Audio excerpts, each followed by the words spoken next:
Hello everyone, कैसे हैं आप सब। टर्निंग पॉइंट टेक्निकल क्लासेस में आपका एक बार फिर से स्वागत है। आज जैसा कि आप सभी को पता है कि जेईई का सिलेबस जो है वो आ चुका है, ठीक है, और एग्ज़ाम की डेट भी पहले ही आ चुकी है। तो हम सभी इस जो ये सिलेबस आया है, इस सिलेबस की मैं आपको थोड़ी सी समीक्षा करके बता देता हूँ। हालांकि सिलेबस में कोई बदलाव नहीं हुआ है। जो पहला सिलेबस था पिछले 2016 में जो जेईई का एग्ज़ाम हुआ था, वो सेम सिलेबस इस बार डाला गया है। कोई बदलाव नहीं है सिलेबस में। इस सिलेबस के कुछ मेन पॉइंट्स हैं जो आपको समझने चाहिए, ठीक है।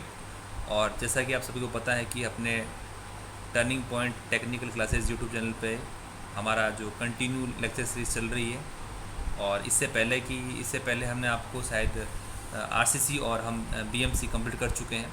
अभी स्ट्रेंथ ऑफ मटेरियल और सॉइल इंजीनियरिंग की क्लासेस चल रही हैं। साथ ही साथ ऑब्जेक्टिव के कुछ क्वेश्चंस भी हम डेली बेसिस पे लाने की कोशिश कर रहे हैं, ताकि आप लोगों की तैयारी कंटिन्यू बनी रहे।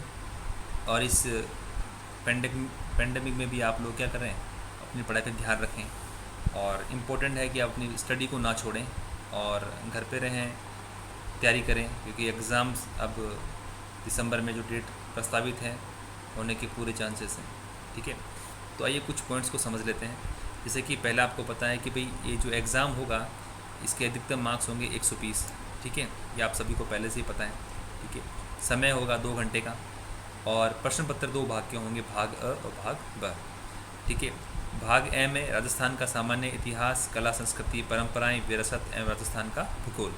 और भाग बे में सिविल इंजीनियरिंग डिग्री। अगर सिविल से है, मैकेनिकल, इलेक्ट्रिकल है, तो वो उस डिग्री एग्ज़ाम होगा, वो होगा 80 नंबर का और जीके होगा 40 नंबर का, ठीक है। जैसे कि लास्ट ईयर जो एग्ज़ाम हुआ था 2016 में, आप में से कई स्टूडेंट्स ने उस एग्ज़ाम दिया भी है, कई लोग अपेयर भी हुए हैं, कई उस समय अपेयर नहीं थे। तो एक चीज़ आपको ध्यान रखना कि लास्ट ईयर के एग्ज़ाम में जो जीके था 40 नंबर का, जीके एक कंपेरेटिवली थोड़ा टफ था। और जो 80 मार्क्स का जो है इंजीनियरिंग पोर्शन, चाहे डिप्लोमा में हो चाहे डिग्री में हो, वो कंपेरेटिवली ठीक था, एकदम लेवल का था। इतना भी हम इजी भी नहीं कहेंगे, लेकिन लेवल का पेपर था। और इसको आप इजीली क्रैक ढंग से पढ़ेंगे तो आप क्रैक कर सकते हैं, ऐसे कोई दिक्कत नहीं है, ठीक है। और जो क्वेश्चन का फ्रेमिंग था वो भी फिक्स ही था, ठीक है। तो ध्यान रखना, जीके बहुत इंपॉर्टेंट है, क्योंकि 40 मार्क्स का जीके है, ठीक है ना। वेरिएशन ये ही क्रिएट कर देगा, ठीक है। लास्ट ईयर जब एग्ज़ाम हुआ था तो उसमें आपने देखा होगा, जिन स्टूडेंट्स ने एग्ज़ाम दिया था तो उनको पता होगा कि एक दिक्कत हो गई थी कि एग्ज़ाम में ऐसा कहीं नहीं लिखा हुआ था कि भाई नेगेटिव मार्किंग कितनी रहेगी, नेगेटिव मार्किंग है या नहीं, ठीक है। तो ये जो दिक्कत थी शायद इस बार नहीं आएगी, क्योंकि इस बार हो सकता है एग्ज़ाम्स की हमेशा क्या होता है, एग्ज़ाम के पेपर पे मेंशन होता है, ठीक है। और इसमें सब लिखा, जैसे कि प्रश्न पत्र में बहु वैकल्पिक प्रकार के प्रश्नों के, ऑब्जेक्टिव प्रश्नों के सभी प्रश्न के अंक समान हो गया। एक प्रश्न 1 मार्क्स का, तो टोटल 120 अंक हो गया, ठीक है। और देखो, परीक्षा में न्यूनतम कितने हैं, 40%, मिनिमम 40% तो मार्क्स आने ही चाहिए, ठीक है। ध्यान रखना इसको। अब सिलेबस की बात कर लेते हैं। तो देखिए, राजस्थान का जो जीके का सिलेबस है वो तो आप सभी को पता ही है, ठीक है। सामान्य ज्ञान हो गया, भूगोल हो गया राजस्थान का, ठीक है।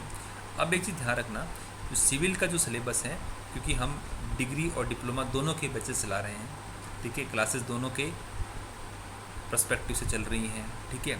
एग्ज़ाम की प्रिपरेशन है वो दोनों का लेवल ध्यान में रख के करवाई जा रही है, ठीक है। तो अब चीज़ ध्यान रखना कि इनके सिलेबस में थोड़ा सा डिफरेंस है। देखिए, जैसे बात करते हैं हम डिग्री में, तो building technology and construction management, ठीक है, ये इसमें पर्ट सीपीएम का पार्ट भी आता है हल्का। देखिए, ये दे रखा है यहाँ पे पर्ट सीपीएम का पार्ट, ये वाला पार्ट जो आपको दे रखा है, आप इसको देखेंगे ध्यान से, तो ये दे रखा है यहाँ पे कंस्ट्रक्शन मैनेजमेंट की बात करेंगे, तो ये क्या है, पर्ट सीपीएम का पार्ट है, ठीक है। तो ये चीज़ आप ध्यान रखना। और ये जो प्लान हो गया ये, ठीक है। और बाकी तो बिल्डिंग मटेरियल जो बेसिक्स क्वेश्चन है वो है ही, तो इसमें कोई डिफरेंस वाली बात है नहीं, ठीक है। और कुछ पॉइंट्स आपको और ध्यान रखना है, जैसे कि एक तो ये रहा, इसमें बिल्डिंग मटेरियल पार्ट हो गया। सेकंड आपका पोर्शन क्या है, फ्लूइड मैकेनिक्स है, ठीक है। फ्लूइड की प्रॉपर्टीज़ के बारे में, बायोन्सी के बारे में, काइनेमेटिक्स के बारे में, movement application, flow through pipes के बारे में पूरा हम कवर करेंगे, ठीक है। Survey estimate costing and field engineering third portion, ठीक है। Fourth irrigation and water supply, ठीक है। Fifth theory of structure, six structure analysis. अब देखिए, थ्योरी ऑफ स्ट्रक्चर या strength of material and structure analysis. देखने में लगेगा आप बोलोगे सर यहाँ भी तो थ्योरी ऑफ स्ट्रक्चर दे रखा है, यहाँ भी स्ट्रक्चर एनालिसिस दे रखा है, ठीक है। जो पोर्शन यहाँ पे नहीं दे रखा सिलेबस में वो यहाँ कवर कर रखा है, ठीक है। हम कंपेरेटिवली जब सोम पढ़ते हैं तो टॉस को हम साथ ही लेके चलेंगे, ठीक है ना, तो उसमें आप सारा एक साथ ही कवर करवा देंगे आपका सिलेबस, ठीक है। आगे देखते हैं। नेक्स्ट आपका है soil mechanics and foundation engineering, RCC, steel structure, construction technology, ठीक है, और लास्ट में ऑटोकेड।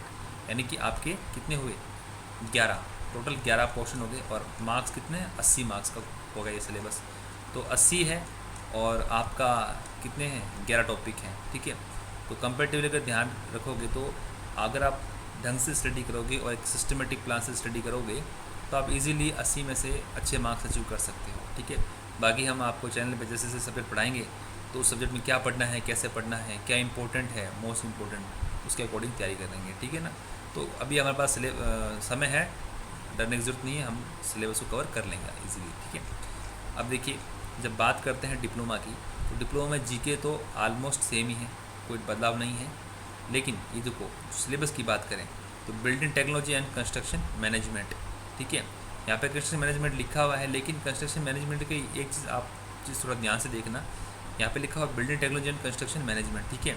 और जो डिग्री का सिलेबस है उसका भी पहला पॉइंट में क्या लिखा हुआ है ये देखिए ध्यान से, यहाँ पे बिल्डिंग एंड कंस्ट्रक्शन मैनेजमेंट। यहाँ पर उसने कंस्ट्रक्शन मैनेजमेंट का तो बोल दिया, ये रहा PERT CPM एनालिसिस पूरा यहाँ ले रखा है, लेकिन जब बात करते हैं डिप्लोमा के सिलेबस की तो उसने ये चीज़ नहीं बता रहा,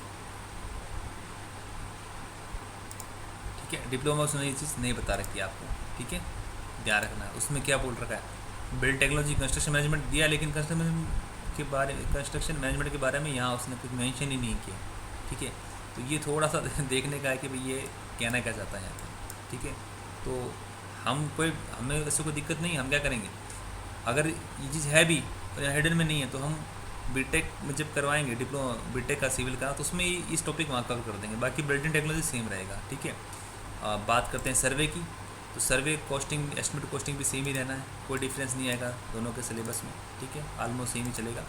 कुछ टॉपिक्स कम हो सकते हैं। सोम देखो यहाँ सोम हो गई, वहाँ सोम के साथ टॉस भी थी, ठीक है। RCC हो गया, इरिगेशन सेम वहाँ भी था, सोयल इंजीनियरिंग भी वहाँ सेम थी, ऑटोगेट। यानी कि कुछ पोर्शन यहाँ पे 7 है, वहाँ पे कितने थे 11 थे, यानी कि 4 जो चैप्टर हैं वहाँ उसकी तुलना में यहाँ पे कम है, एक चीज़ ध्यान रखना। फ्लूइड मैकेनिक्स देखिए अगर आप नोट करोगे तो डिप्लोमा में कौन सा है बिल्डिंग टेक्नोलॉजी, सर्वे, सोम, RCC, इरिगेशन, सोइल और ये ऑटोगेट। टॉस नहीं है, स्टील नहीं है, ठीक है, और कौन सा नहीं है फ्लूइड मैकेनिक्स नहीं है, कंस्ट्रक्शन टेक्नोलॉजी भी नहीं है, तो ये ध्यान रखना। तो डिप्लोमा का सिलेबस उससे थोड़ा डिग्री से कम है, ठीक है। तो हम चैनल पे क्या करेंगे, हम पहले जो टॉपिक कॉमन है, यानी कहने का मतलब ये है कि जो सिलेबस दोनों में कॉमन है वो पहले फटाफट कवर कर लेंगे, उसके बाद में जो सिलेबस बीटेक वालों का है वो हम उसको बाद में कर लेंगे, जैसे कि FM हो गया, स्टील हो गया, वो हम उसके बाद में करवा देंगे। तो अभी जैसे हमारा सोम चल रही है और रोहित सर करवा रहे हैं आपको सोइल, उसके बाद में मैं स्टार्ट कर दूंगा सर्वे कॉमन है, ठीक है, और रोहित सर जो टॉपिक आप में कॉमन है इरिगेशन वो ले लेंगे, ठीक है। उसके बाद में कंपेरेटिवली जो दोनों में कॉमन होगा वो हम पहले करवा देंगे, और लास्ट में हम इजीली करवा देंगे टॉपिक कौन सा डिग्री वाला जो टॉपिक होगा वो करवा देंगे, तो सिलेबस करवा देंगे, ठीक है। और जब तक कि पेंडेमिक भी कुछ ना कुछ कम हो जाएगा तो हो सकता है जब हमारी क्लासेस वापस चलेगी ऑफलाइन तो ऑफलाइन भी हम इजीली इसको और कवर कर लेंगे, बाकी सिलेबस हम करवा देंगे, कोई दिक्कत नहीं है। बस आप लोगों से एक ही है कि आप लोग उस वीडियोज़ को देखिए, क्योंकि घर बैठ के अगर आप लेक्चर नहीं देख रहे हैं तो आप मेरे हिसाब से अगर आप खुद के साथ ही नुकसान कर रहे हैं, तो आप लेक्चर्स को देखिए और उसके अकॉर्डिंग नोट्स बनाइए, स्टडी कीजिए, क्योंकि पढ़ना बहुत ज़रूरी है, ठीक है। और ऐसा चांस बार बार नहीं मिलने वाला, क्योंकि ये जो वैकेंसीज़ आई हैं तो उसको मान के चलिए कि काफ़ी समय तक ऐसी वैकेंसी दोबारा नहीं आने वाली है। तो आप प्लीज़ अपना फोकस पढ़ाई पे रखिए और ध्यान दीजिए, स्टडी कीजिए, ठीक है। बस इस वीडियो के जस्ट अभी एक वीडियो और आने वाला है, उसमें हम सोम का चैप्टर जो अपना अलग है SFD BMD चैप्टर नंबर 2 वो स्टार्ट करेंगे, ठीक है। तो अभी के लिए थैंक यू वेरी मच। आप लोग पढ़ाई कीजिए।